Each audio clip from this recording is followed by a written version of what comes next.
Байтул Муқаддас деп, мынау азыркы жөөттөр менен арабтар талашып аткан Масжидил Акса, ошол жерде Кудус деп коет, Байтул Муқаддас.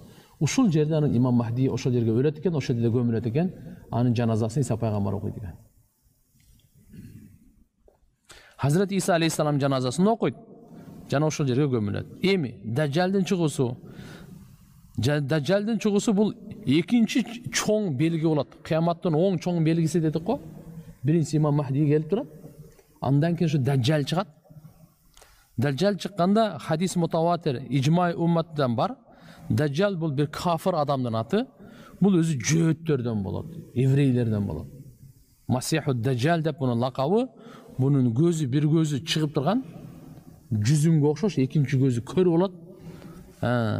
Эки көзүнүн ушул эки көзүнүн ортосунда пешенесинде кафир деген жазуу болот. Кафир деген. Ар бир мусулман аны окуй алат. Кафир деп жазылганы. Антихрист 666 дегендерди уктуңуз беле? Бул баягы биздеги бир киши өтүп кетти, бир татар киши бар эле. Жананыкы эсиңиздеби? Узун киши бар эле. Ошол ушуну далилдеп жүргөн эле.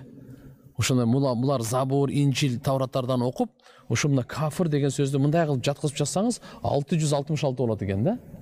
Бизде арабча кафир бар го, мындай кафир да. 666 мындай кылып жазсаңыз. Кыскасы ошонун пешенесинде ушундай кылып жазылат экен.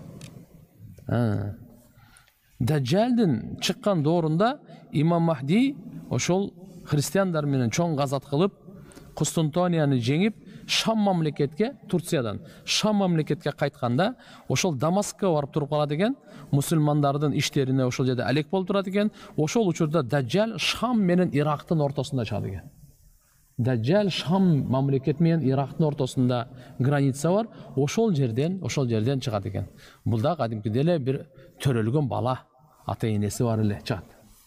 Биринчи ушундай кабар таркайт. Дажжал чыга эле, Дажжал чыгыптыр деп жалган кабар. Андан кийин дагы кабар болот, Ушинтип мусулмандардын бардыгы мына келип туруп, чыгып туруп деген ызычуу болуп, үчүнчүсүндө точно эле чыгып калат да.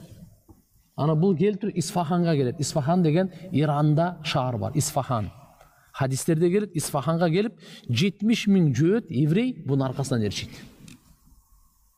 Анан булар түп-түз ошол жерден Йеменден урган бойдон Мединага барат.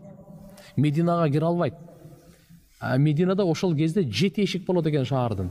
7-өндө тең периштелер ошолду тосуп киргизбейт. Меккеге барат, Меккеге да кире албайт. Меккеде дагы. Мекке менен Мединадан башка Дажжал бүткүл дүйнөгө барат.